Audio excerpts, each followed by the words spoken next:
के सितारों ने सलामी दी, उफक के सितारों ने सलामी दी। इतिहास क्या मिले तेरे इतिहास की तरह, इतिहास क्या मिले तेरे इतिहास की तरह, हर दिल में बस गया अटल विश्वास की तरह। वो भारत में यूं तो आए महापुरुष हजारों, लेकिन कोई नहीं गुरु रविदास की तरह।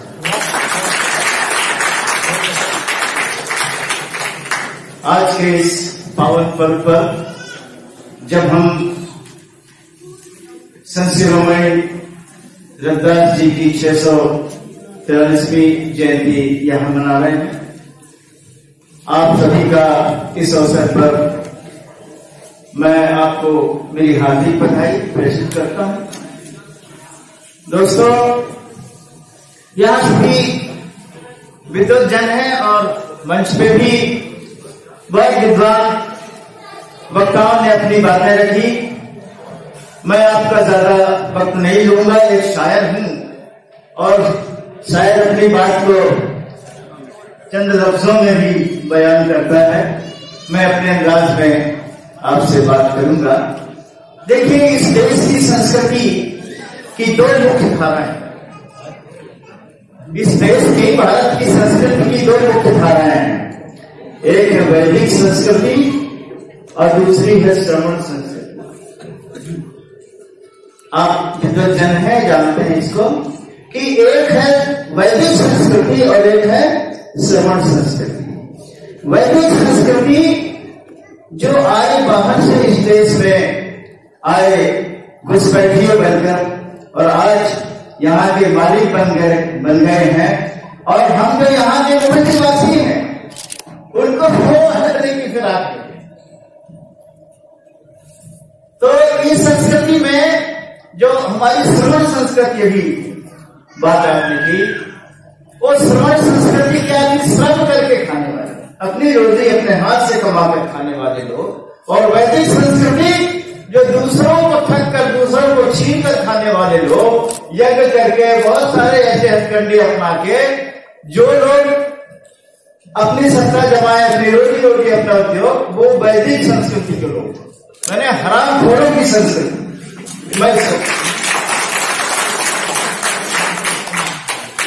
जो की तरह दूसरों का खून चूसने वाले आज संस्कृति का बहुत राग लगते हैं। साथियों, इन लोगों ने वर्ण व्यवस्था बनाई और अभी जैसा जिक्र हुआ कि चार वर्ण की भी उपजातियां और 4 वर्णों की 4000 जातियां और उसके भी अंदर जातियां। जवाहरलाल नेहरू ने डिस्कवरी ऑफ इंडिया में लिखा कि 4 वर्ण की ही 4000 जातियां, जाति के अंदर जाति। और ये लोगों को इतना विभाजित कर दिया कि व्यक्ति एक दूसरे से सिर्फ औपचारिकता बस बात करता है, उसके हृदय से प्रेम और वो गायब है, जो एक सीमेंटिंग फोर्स होती है। साथियों, सद्गुरु रविदास ने भी इसीलिए इस वर्ण व्यवस्था और जातिवाद का विरोध किया। आपको बताना चाहता हूं कि ये जो वर्ण व्यवस्था है इस देश के लिए मरण व्यवस्था साबित हो गई। इतिहास में आप देखें, भारत सबसे ज्यादा गुलाम रहा 2000 वर्षों से ज्यादा। ये वर्ण व्यवस्था मरण व्यवस्था बन गई।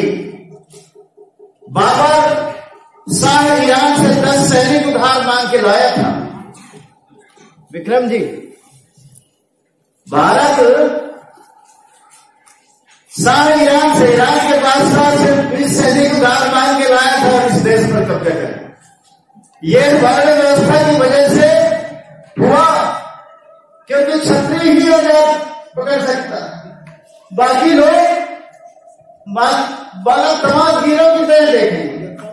वर्णन है कि खेतों के पास से लौटते हुए सैनिक जा रहे हैं और वहां पर लोग काम कर रहे हैं, उनको कोई मतलब नहीं है, क्योंकि उनको भी कोई शस्त्र चलाने का अधिकार नहीं है।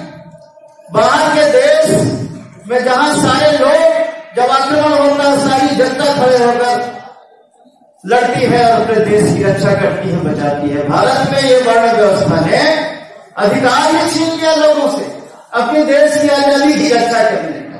ये इतिहास में इस षड्यंत्र का भी जो है आपने कहा बहुत उल्लेखनीय वर्णन नहीं होता है इसका, इस वर्ण व्यवस्था का, और आज भी लोग उसको महिमा मंडित कर। सदगुरु रविदास ने इसी को बहुत प्यारे ढंग में रखा है। देखिए कि कोई भी ये सोशल स्ट्रेटिफिकेशन जो है, सोशल स्तरीकरण समाज को बांटा गया है, तो उन्होंने, मैं कभी कभी समाज शास्त्रियों से भी मेरी बात की, किसी भी व्यक्ति ने सदगुरु रविदास ने जो ऑब्जर्वेशन किया है जाति व्यवस्था पर, वो अनूठा है और वो उस यथार्थ को उसको भोगने वाले हैं, उस समाज के हैं। तो उन्होंने कहा है कि जात जात में जात है, जब केरल में पाप। जात जात में जात है, जब केरल में पाप। जैसे केले के पत्ते के अंदर पत्ता, पत्ते के अंदर पत्ता, और आप देखते जाइए, निकालिए पत्ता तो आखिर में पत्ता बचेगा। वैसी जात जात में जात है, जो केरल में पाप। रविदास न मानुष जुड़ सके, जो लोग जात न जात। मानवता की बात, ये मानवता सिर्फ भारत की समाज व्यवस्था के वो दुखी नहीं थे कि ये टुकड़े टुकड़े है, वो सारी मानवता की बात कर रहे हैं। वो 643 वर्ष पहले एक उनका विश्वव्यापी दृष्टिकोण है, वो मानवता। रविदास न मानुष जुड़ सके, वो हिंदू है, उसकी इस देश की भारतीय की बात नहीं कर। रविदास न मानुष जुड़ सके, जब लोग जाति जात, जहां भी वर्ग भेद जाति भेद है वो अखंड। इसको हमारे कवि दोस्त ने बहुत रोचक ढंग से कहा कि कवि की बात बात में बात, कवि की बात बात में बात, केले के पात पात में पात, गधे की लात लात में लात, और हिंदू की जात जात में जात।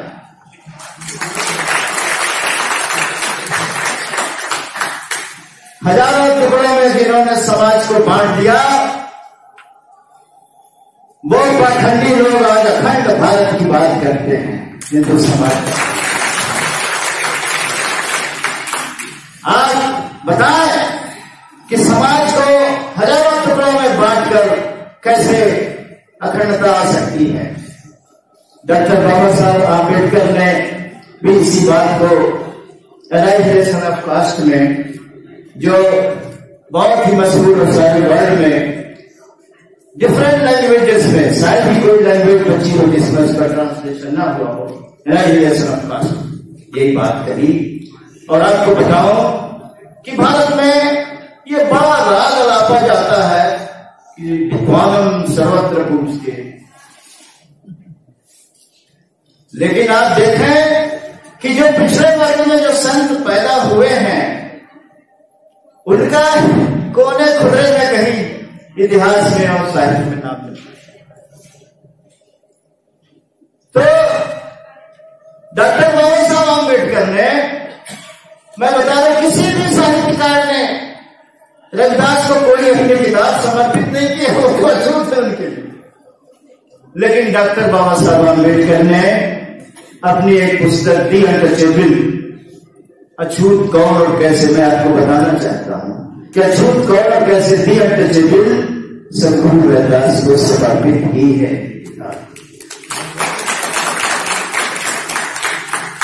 This fact you should know, it's a must. साथियों, अब मैं एक प्रश्न, बहुत समय मैंने डॉक्टर साहब से पूछ लिया है, अपनी सीमा मैं उसी सीमा में बोलता। तो साथियों, ये कहा जाता है, कल मैं गया जहां जन्म स्थान है सदगुरु का, राजघाट भी गया जहां उन्होंने काशी घाट में बड़े बड़े पंडितों को शास्त्रार्थ में हराया। यहां एक बात रखना चाहता हूं, मैंने बहुत कोशिश की कि कौन से बिंदु पर वो बात हुई थी, क्या विषय था जिस पर सदगुरु ने उनको परास्त किया।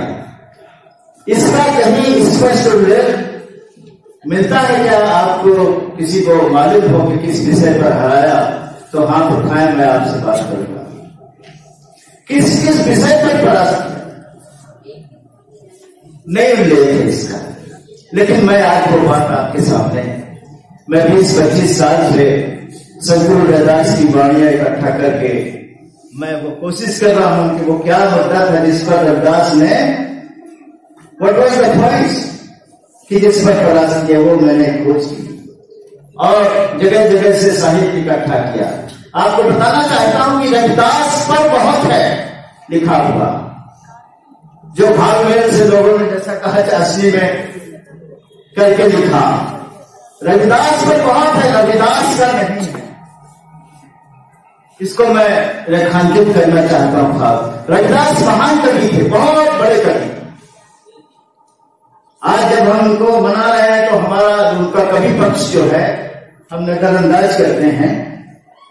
मैंने रामचरितमानस में 25-30 चौपाइयां मैंने छाटी, जो सीधा सीधा तुलसीदास ने रामचरितमानस में सदगुरु रैदास की वाणियों से चोरी करके जो भाग देंगे वो सारा कुछ लिखा है। कबीर और रैदास, सदगुरु रैदास से 125 साल पहले, 125 साल पहले ये कालखंड आपको याद रखना चाहिए। बाबर के समय हुए वो, और गोस्वामी तुलसीदास अकबर के समय हुए। अकबर के पिता का नाम हुमायूं, हुमायूं के पिता का नाम बाबर, एक पीढ़ी का फर्क। सदगुरु कबीर और रैदास ने जो सामाजिक समता की बात, जो सामाजिक क्रांति की बात की, उसकी प्रतिक्रिया में रामचरितमानस की रचना हुई। एंटी रिएक्शनरी, बिल्कुल उसमें।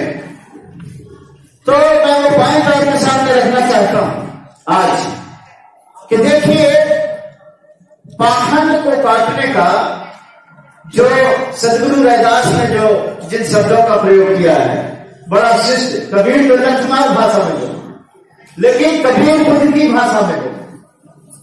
और ये हमारे यहाँ के जबलपुर के बहुत बड़े विद्वान ओशो रजनीश, जिनका नाम आपने सुना, ओशो रजनीश ने किताब, जो किताब में आया होगा प्रवचन, मन ही पूजा मन ही धूप, अब उसने सिद्ध किया है कि ये जो सारा जो दलित समाज है, झूठ समाज है, ये पूरा बौद्ध था, बौद्ध समाज है, जिसने आर्यों से संघर्ष करते हुए झुके नहीं। और जब वो उनको सामदान धर्म भेद से आर्यों ने परास्त किया तो उनको सीमा से बाहर, गांव के बाहर खदेड़ दिया और उनको अस्पृश्य बना दिया।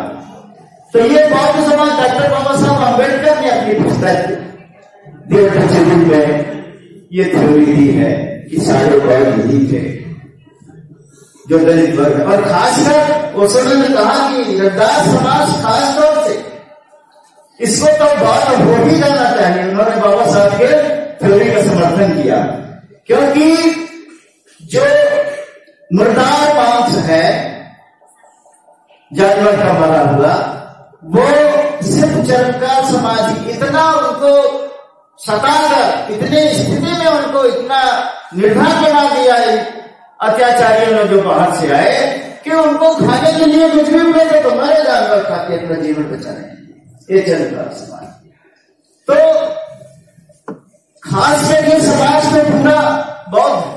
और जब डॉक्टर बाबा साहब अम्बेडकर को पूछा गया कन्वेंशन के बाद अक्टूबर 1956 में, तो उन्होंने कहा, लोगों ने कहा आपने एक दूसरा धर्म एडॉप्ट कर लिया, उसमें गए। पत्रकारों ने पूछा तो कहा कि करेक्ट योर क्वेश्चन फर्स्ट, अपने प्रश्न को दुरुस्त कर लो। मैं किसी दूसरे धर्म में नहीं गया हूं, ये तो मेरी घर वापसी हुई है, ये मेरी घर वापसी हुई है। ये तो हमारा मूल धर्म है, बौद्ध धर्म नहीं था। ज्यादा लंबी बात न करते हुए सिर्फ ये बताना चाहता हूं, जो मैंने प्रश्न छेड़ा, कि ये हमारे लोगों को, मैं जगह जगह जाता हूं देश में, गोष्ठियों में बोलता हूं, मैं अपनी पत्रिका में भी लिखता हूं कि कौन से बिंदु पर हमारे से ये छुपाया गया, कि कौन से बिंदु पर रैदास ने हराया। और वो ऐसे बिंदु है कि आज भी अनुत्तरित है। कोई विद्वान रविदास द्वारा रखे हुए प्रश्नों का उत्तर आज भी नहीं दे सकता। वो मैं बात आपके सामने रखता हूं और एक दो बिंदु बोलकर बात समाप्त करता हूं। जब वो बनारस में बहुत बड़ा ऐसा कुंभ था, सदगुरु रविदास जी वहां गए। जब वहां गए तो वो आप देखिए कि जो महापुरुष होते हैं उनके एक औरा होता है, प्रभा मंडल होता है उनके अंदर। वो बिल्कुल हजारों भीड़ में तन्हा अलग दिखाई देते। तो जब वो पहुंचे तो जो उनके जाने वाले बोले नहीं, ये तो बिल्कुल ये जमार है, सूत्र इनको अधिकार नहीं है रहने का। इत्तेफाक देखिए, हुस्ने इत्तेफाक जिसे मैं कहता हूं अर्थ साहब, हुस्ने इत्तेफाक। ये देखिए, तो उस समय उस काशी का जो राजा था वीर सिंह बघेला, वीर सिंह बघेला भी आया हुआ था। जब वो आया और उससे देखा कि योग से कोई विवाद कर रहा, वो सब खींचा चला है। वीर सिंह बघेला खींचा चला है कि इस नवयुग से क्या विवाद है, तो बहुत अलग इसका मुखमंडल दिखाई देता है। जब आया तो सारे पंडित कह रहे थे, नहीं तुम यहां पर कोई वो नहीं कर सकते, तुम तो शूद्र हो और तुम जमार हो, नहीं कर सकते। तो वीर सिंह बघेला अपना रथ का रुख इधर कर लिया। देखिए खींच रहा है, उसको खींच रहा है। तब वीर सिंह बघेला ने कहा कि क्या बात है? तो बोले साहब ये कह रहे हैं कि अब तो तुम शूद्र हो, चमार हो, तुम स्नान नहीं कर सकते, छू नहीं सकते। तो वीर सिंह बघेला ने कहा कि भाई ये तो सबके लिए खुली हाथ है, सबके लिए खुली बात है, सारे लोग आ रहे हैं, लाखों लोग, इनको क्यों नहीं है? तो आखिर विवाद की जड़ क्या? तो बोला कि ये है, कह रहे तुम शूद्र हो, नीच हो, तो तुम इसमें नहीं, तुम आए कैसे? तो फिर बघेला भी, वो जो राजा था, मुझे आश्चर्य होता है कि वो आदमी भी अद्भुत था। उसने अच्छा चलो इस पर बात हो जाए, क्या बात है? तो आज सोचिए साहब, राजा वहां का आदेश दे रहा है, तो वो पंडित जी अब तक पका गए, बोले हाँ बातचीत करो, चलो छोटा सा शास्त्र हो जाए। तो कहा कि हाँ बोलो तुम्हारा क्या वो है, क्यों नहीं इनको यहाँ पर खड़े होने का अछूत क्यों हो? बोले हमारे वेदों में, शास्त्रों में लिखा है, चातुर ये कि अतहास्य वेदम उपसृण्वत् ज्ञान स्रोत पर छेदोधार्य शरीर विदय ब्राह्मणों वश्य मुखमासी बाहु राजन्य तथा उर्तदस्य वैश्य पदाभ्याम सूत्र हो जाए। ये ऋग्वेद के 10वें मंडल में पुरुष सूक्त में ये वर्ण व्यवस्था की उत्पत्ति स्वरूप से होती है कि ब्राह्मण खुद से पैदा हुआ, बाहु राजन्य करता, मैंने राजन्य में क्षत्रिय बाहु से पैदा हुआ, उर्तदस्य वैश्य, और पेट से वैश्य पैदा हुआ, और पदाभ्याम शूद्र हो जाए, और पैरों से शूद्र पैदा। तो सदगुरु रविदास ने कहा कि भाई ये तो बिल्कुल असंभव बात है, हमने कभी नहीं देखा ब्राह्मण मुख से पैदा होगा। कोई बता दे। बुद्ध ने भी एक विनोद में कहा था, भगवान बुद्ध ने, कि ब्राह्मण भी वैसे पैदा होता है जैसे सब लोग होते हैं योनि से, और आज कह रहा है कि मुझसे पैदा होते हैं। पर विनोद में कहा था भगवान बुद्ध ने। तो बोले भाई ये तो शब्द प्रमाण है, आपकी कलम, आपकी बात, आपकी कलम, आपकी बात, और आप करते रहो भाग। ये कोई शब्द किसी ने लिख दिया तो ये प्रमाण नहीं है। अच्छा चलो हम आपकी बात मान लेंगे, सदगुरु ने कहा हम आपकी बात मान लेंगे, यहां से हट जाएंगे, हम अस्पष्ट हैं। हमारे एक प्रश्न का उत्तर, तो देखिए वो बिंदु आ गया जिस पर रविदास ने प्रश्न रखा, जिस पर उन्होंने सारे पंडितों के चेहरे पीले पड़ गए और वो उन्होंने हार मानी। उन्होंने कहा कि मेरी एक बात का जवाब, राजा एक बात का जवाब दे दे तो मैं खुद हट जाऊंगा। और ध्यान से सुनिए उन्होंने क्या प्रश्न रखा। सदगुरु ने रखा वो प्रश्न कि जीव की जाति क्या है। आप बता दें जीव की जाति क्या है। जीव हाथी से लेकर चींटी से लेकर हाथी तक जितने भी प्राणी संसार में हैं उसमें सब में जीव है और इसीलिए वो जीव है। तो जीव की जाति मैं ये बहुत विकट प्रश्न है। जीव को हम कई नामों से जानते हैं। जीव को रूह बोलते हैं, आत्मा बोलते हैं, हंस बोलते हैं। संतों ने कई बातों से कहा है इसको, कई नामों से। तो ये प्रश्न उन्होंने रख दिया था सदगुरु रविदास ने। जीव की जाति बताइए। अब क्या जवाब देंगे? उसको तो हक पर बनाएंगे। वो सोच नहीं सकते थे कोई ऐसा प्रश्न रखेगा। और सम्राट जो राजा था वीर सिंह, वो भी हक पर, क्योंकि बात ही अनूठी थी कि जीव की जाति क्या है। स्त्री भी है, पुरुष भी है, सब है। तो उन्होंने आगे प्रश्न किया, उप प्रश्न। इस पर एक उप प्रश्न भी किया रविदास ने कि ये स्त्री है या पुरुष, जीव स्त्री है या पुरुष। इसका कोई जवाब दे सकता है? आज भी दे सकता है कोई जवाब कि स्त्री है कि पुरुष? कोई आंसर हो किसी से आप पूछिए। इसी में तीसरा उप प्रश्न किया सदगुरु रविदास ने। कहा कि जीव का रंग क्या है?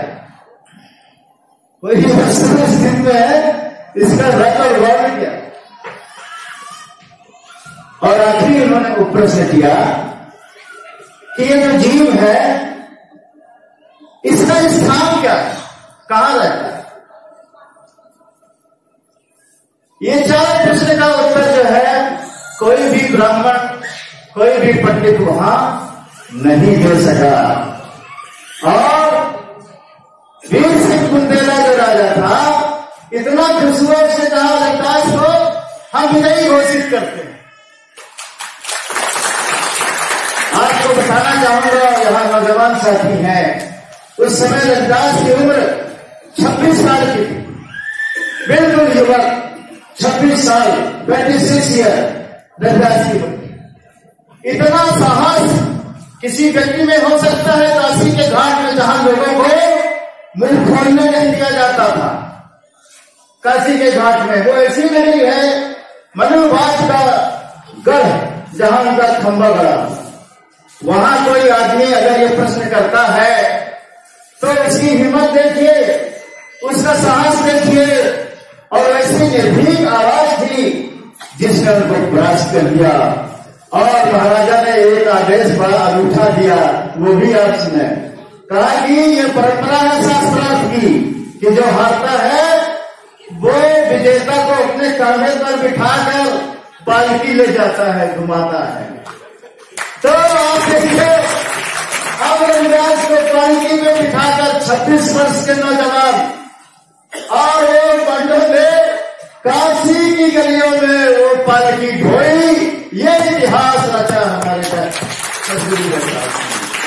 साथियों, आज भी इन प्रश्नों का उत्तर मैं भी विद्वानों से बात करता हूं कि भाई नाम नहीं बोलता, मैं थोड़ा टेक्निकली पूछता हूं कि यार ये प्रश्न है, इसका कुछ उत्तर है आपके पास? तो बोलते भाई ये तो बहुत मुश्किल है, तो फिर कोई फिलॉसफी नहीं होगा, किसी ने आंसर नोबडी हैज आंसर। तो साथियों, ये मैं इसलिए कह रहा हूं कि आज जो वो तिलमिलाहट है इतिहास में, एक नौजवान ने 26 वर्ष के एक रविदास ने जो ये परास्त किया, आज भी वो जलन हमारे सवर्ण भाइयों और के दिलों में इतनी तिलमिलाहट है कि उसके कोई मार्ग नहीं है। आज भी वो चेहरे हमारे चोट मार ऐसी गाली है।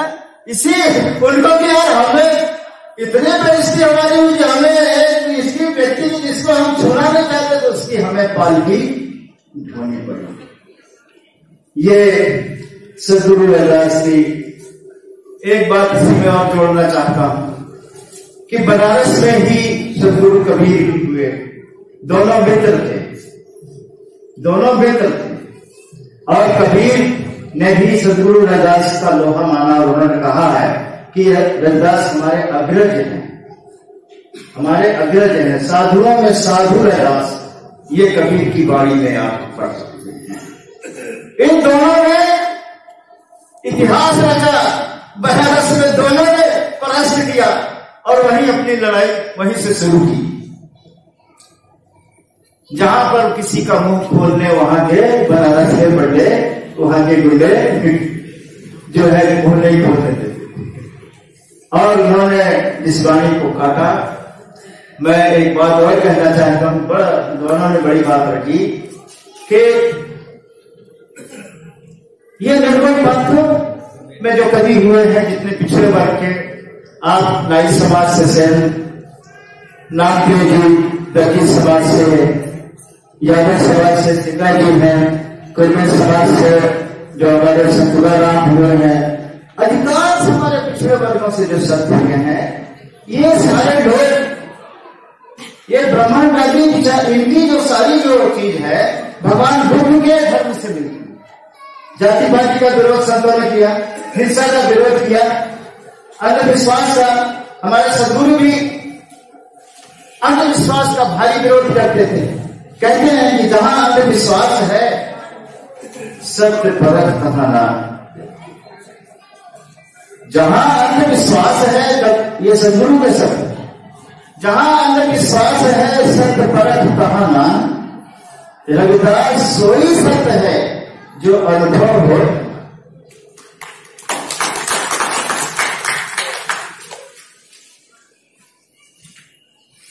तो साथियों, बहुत सारे बिंदु पर बात आ गई है। मैं खास ये बताना चाहता था जो कहीं साहित्य में उपलब्ध नहीं है, ये मैं बताना चाहता था। और दूसरी बात कि मैं आज जो समय है, अभी कहा बार बार ये बात हुई कि समय की कमी है। अफसोस इस बात का नहीं है कि समय की कमी है, अफसोस इस बात का है कि समय बहुत कठिन है हमारे सामने।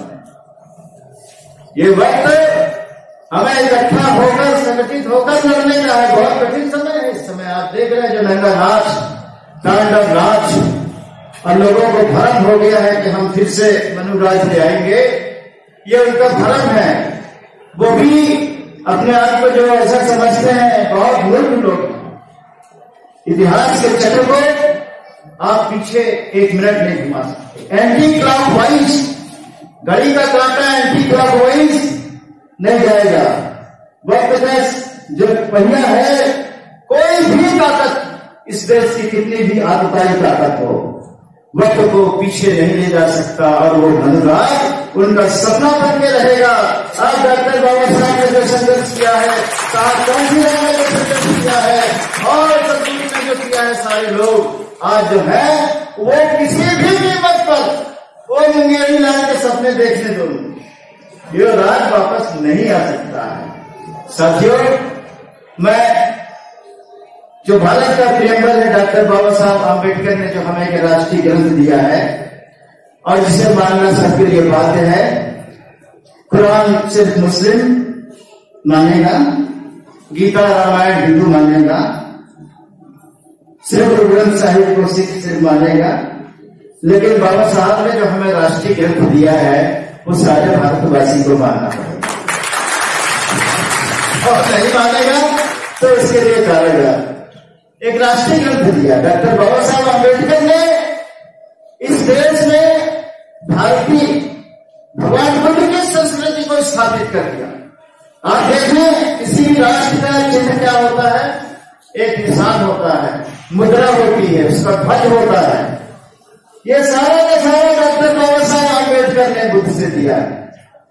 जो चक्र है आप देख रहे हैं हमारी मुद्रा पर, जो सम्राट अशोक का जो 4 शेर का है, वो भी डॉक्टर बाबा साहब अम्बेडकर ने हमें दिया। तो उन्होंने संस्कृति के हिसाब से इसकी बड़ी चिढ़ है लोगों, और इसीलिए संविधान में जो हमें समानता दी, जो हमें दी डॉक्टर बाबा साहब अम्बेडकर ने, जो समतावादी समाज की परिकल्पना भगवान बुद्ध ने और कबीर रविदास ने की, उससे आज बड़ी पीड़ा है। वो कसमसा जाते हैं कि आज इसी संविधान में रहते हम कुछ करने पर हम कोई मिले नहीं, संविधान आएगा तो बार बार। इसलिए वो संविधान को एक आदमी जो अभी तख्त पर विराजमान है, उसने संसद की सीढ़ियों पर जब वो चल के गया तो उसने माथा टेका संसद की सीढ़ी पर। लोगों को बड़ी खुशी हुई कि यार ऐसा भी कोई प्रधानमंत्री जो कि मस्तक अपना ये ठीक है। लेकिन बाद में आज समझ में आया कि ये आदमी इसलिए माथा टेका वहां जाकर इसने कसम ली थी कि हम इस देश की संसद और इस देश के संविधान को मिटाकर रहेंगे। ये बात अब समझ में आई।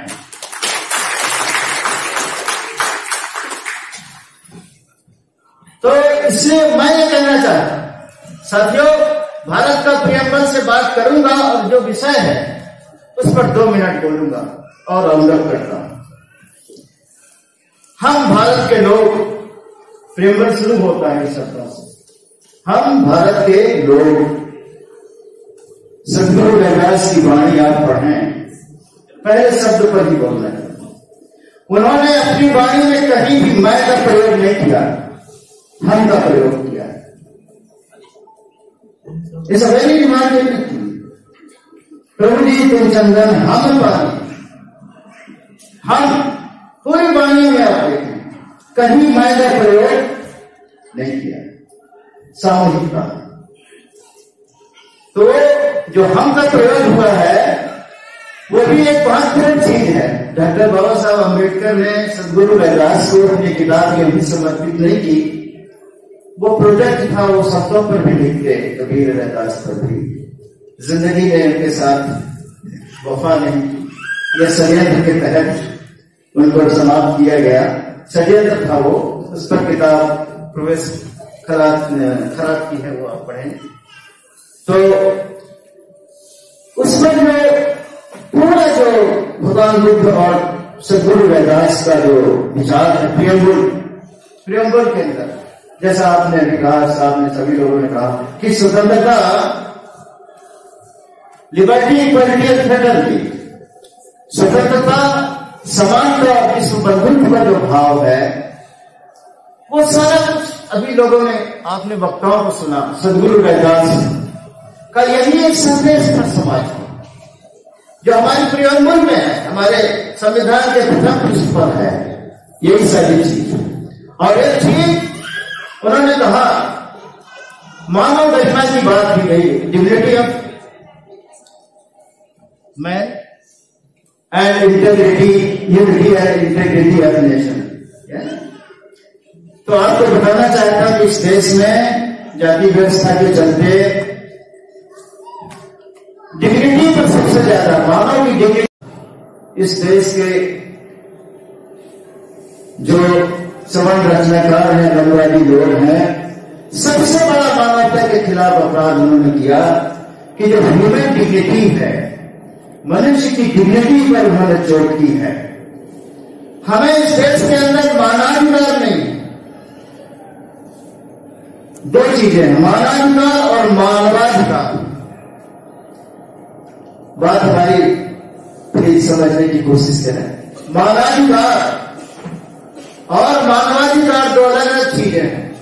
हमें मनुष्य का मान ही नहीं प्राप्त था। इस देश का जो शुद्ध समाज है, पिछड़ा समाज है 85%, उसका मनुष्य का मान ही नहीं था, उसको आदमी नहीं समझा जाता था इस देश के अंदर। मानवाधिकार मतलब मान नहीं आदमी का कि हम मनुष्य हैं। मानवाधिकार की बात तो बाद में आई। इसकी लड़ाई सदगुरु रविदास और कबीर ने लड़ी है, किसी ने ये लड़ाई नहीं लड़ी इस देश के अंदर। मानवाधिकार हमारा मनुष्य है, ये भी हमें मनुष्य भी नहीं समझा।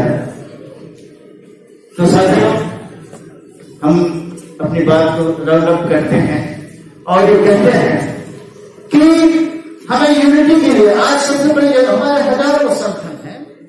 सब कांसीराम कहते थे, मैं उनके साथ बर्थ ऑफ बांग्लादेश से जुड़ा था खट्टर से, और जो उनकी ऑपरेशन इंडियन इंग्लिश मैगजीन निकलती थी वो मैं देखा।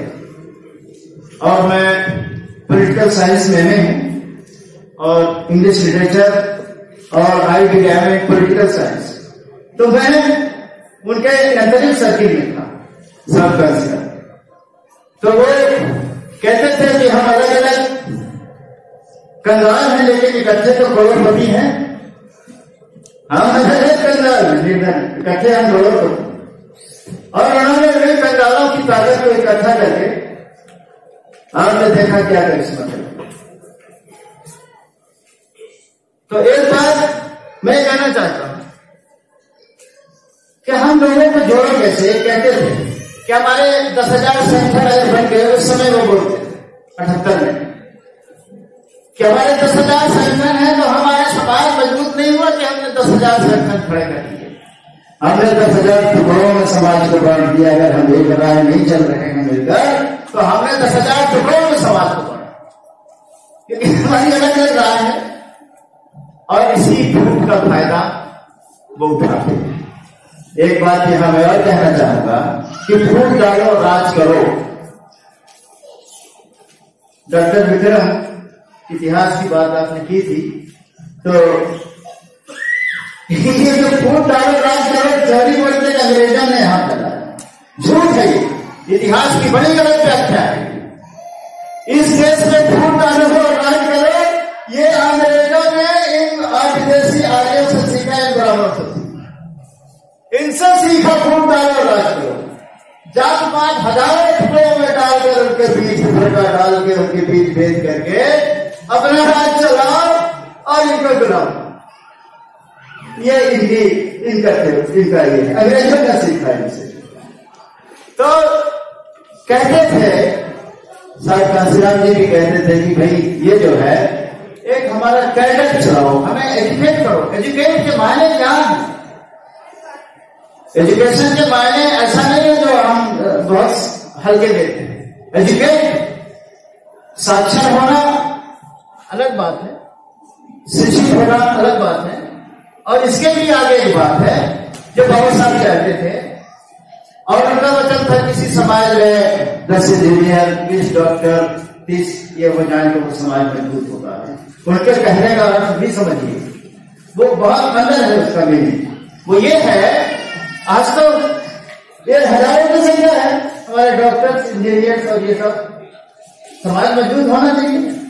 लोग कहते हैं उन्होंने ऐसी कहेंगे। मैं कहता हूं डॉक्टर के मतलब ये है जो बाबा साहब का कहना था। डॉक्टर मतलब कि समाज के मर्ज को जानता है, उसकी बीमारी को, असल बीमारी को समझता है, उसके वो डॉक्टर उसको कहिए जो करुणा रखता है कि हमारे समाज को क्या है। ये है उनका मतलब। ये डिग्रीधारी डॉक्टर थी, उनका कॉन्सेप्ट नहीं था बहुत। और वकील का भी उनका मतलब कि वो डिग्री लेकर जो LLB और LLM करके आ जाए वो वकील नहीं है हमारा। वकील जो है वो सच्चे झूठ में डिस्टिंग्विश करके लड़ाई अपनी लड़ता है गरीब लोगों के लिए। जो न्याय से वंचित लोग हैं सदियों से इस समाज में, वो लड़ाई लड़े। वो वकील काला कोट पहन के और बांध के ऐसे भीड़ है आज क्या है। और इंजीनियर का मतलब समाज की रिकंस्ट्रक्शन करे, वो समाज की पुनर्रचना करने वाला व्यक्ति, ये उनका मीनिंग है। और एजुकेट का मतलब है ये भी मैं आपसे ये इसको जोड़ देकर कहना चाहता हूं, टू एजुकेट द एजुकेटेड। हम जो शिक्षित हुए हैं उनके सिलेबस और उनके बनाए पाठ्यक्रम और उनकी शिक्षा पद्धति से हम शिक्षित हुए हैं। We are not actually educated. हम वास्तव में एजुकेटेड नहीं, हम तो उनका रंग लगा के उनकी विचारधारा लेके हम घूम रहे हैं। We are not educated in a real sense. तो जो कैडेट कैंप साहब लगाते थे कांसीराम साहब यही बोलते थे, एजुकेटेड भी एजुकेटेड। हम बताएंगे हमारा बुद्ध का दर्शन क्या, हम बताएंगे हमारे महापुरुषों को क्या दर्शन, हम बताएंगे कि क्या संघर्ष किया है। सारे उन्होंने हमारे प्रतीक ढूंढ के लाए। ये जो आप देख रहे हैं इस हाल में लगा हुआ, ये सारा ढूंढ के लाए। तो ये है अंतिम बात बोल के कि जब समाज को जोड़ने के लिए सबसे जरूरी चीज क्या है। जब समाज एक होगा, विभिन्न टुकड़ों को कैसे जोड़ना है, ये सदगुरु कबीर और रैदास की वाणी में है। लेकिन देखिए क्या होता है कि हमारा संवाद, हम बहुत जल्दी कोई हमसे थोड़ा सा अलग विचार रखता है, हम अपना संवाद खत्म कर लेते हैं ये एक बुरी बात हमारे लोगों में। हमारा कोई पुल ही नहीं रहता कि हम उस तक पहुंच सकें और बात करें। तो ये जो संवादहीनता जो है, ये भी बहुत, हम जरा सी बात, ये तो हमारा रहती है, हम इससे बात नहीं करेंगे, इसको बुलाएंगे, इसको कार्यक्रम में नहीं करेंगे, ये चीज हमें छोड़ना पड़ेगी। और ये बुद्ध का, बाबा साहब का, रविदास का, कबीर का और हीटर हो जाएगा मामला। लेकिन इसमें थोड़ा सा स्नेह और अपनी भावना को मिलाएंगे ना, तो वो कहेगा नहीं यार बात तो हम नहीं, लेकिन तुम्हारे से हमारा प्रेम है, लगाओ, चलो हम मान लेते इस बात, तुम सहमत तो नहीं, लेकिन तुम्हारे साथ चलेंगे, क्योंकि हमारा उसका सम्मान है, प्रेमपूर्ण संबंध है। तो मैं ये कहना चाहता हूं, मेरा अनुभव है, मैंने भी जब प्रचार किया साहब कांचीराम के कार्यक्रम में, तो मैं सबसे पहले, जब मेरे सबसे बड़े विरोधी हैं, सबसे बड़े विरोधी उनके पास गया, और ये सूत्र था कि हम अपने आदमी, जहां जगह जगह हमारे आदमी कहीं ना कहीं तो किसी संस्था में फंसे हैं या कोऑप्ट कर लिए गए, विभिन्न साधन है हमारे दुश्मन के पास, लेकिन हम उनसे नाराज ना हों, उनसे संवाद कायम रखें, उनके पास जाएं, और हमारा आदमी के एक जहां रहता है उसके दरवाजे पर हम कम से कम 7 बार दस्तक दें, 7 टाइम्स, 7 बार नाक करेंगे, कैसे हमारी बात नहीं सुनेंगे। ये कविता का मैंने अनुभव, जो हमारे पिछले वर्ग के साथी हमारे लोग हैं, ये इनमें भारी आबादी, लेकिन उनमें सिमेंटिंग फोर्स नहीं, दूसरी चीज कोई फादर फिगर नहीं कि जिसके साथ सारे लोग, कोई फादर फिगर की कमी है। तो साथियों, अब वो समय आ गया है कि बहुत हमारा समाज जो है, उस पर पड़ने वाली चोटों की वजह से वो खुद ब खुद अपने अंदर की भावना से नहीं, जो छोटे लोग उसकी वजह से इकट्ठा खड़ा हो रहा है, इसका हम नाम ले सकते।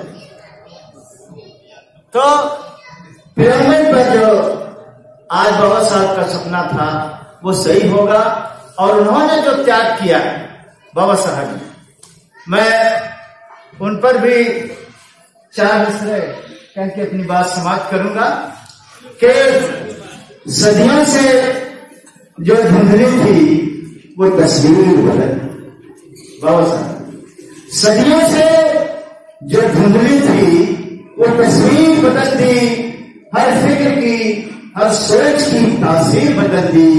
आम्बेडकर एक ऐसा मसीहा है कि जिसने कुछ देर हुए इंसानों की, और जो रुतबा, जो ताकत हमें दी है, आज हम इकट्ठा हो जाए। तो साथियों, इस यकीन के साथ अपनी बात समाप्त करता हूं मैं कि उभर रहे हैं, अब कोई ताकत हमें रोक नहीं सकती है, इस यकीन में, इन अल्फाज के साथ समाप्त करता हूं कि उभर रहे हैं फजाओं में अहमरी परचम,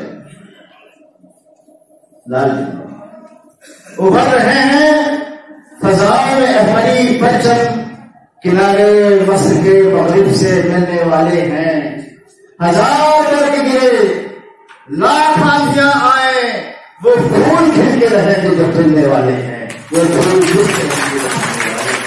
जय हिंद, जय भारत, जय